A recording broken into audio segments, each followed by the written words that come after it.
Welcome. In this video, I'll show you how to sell items on Donut SMP. Alright, if you found this video helpful, please leave a like and subscribe to the channel for more such tutorials. Now, first up, make sure that chats is enabled, okay? Click on options right here, and then chats. You could allow only commands or shown. Alright?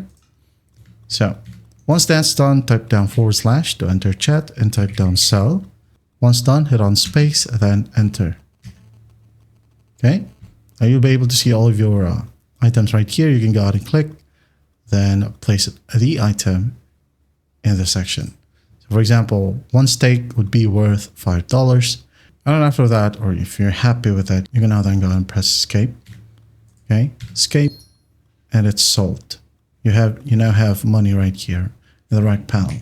Okay, that's the basic selling. So you could go ahead and use what do we call this? An auction or an auction house, type / AH, just like so, and then hit on enter.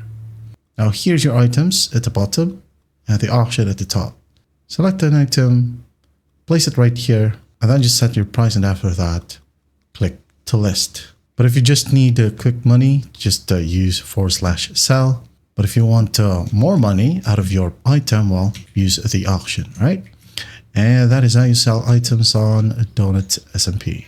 Hope this video helps, and I'll see you in the next one.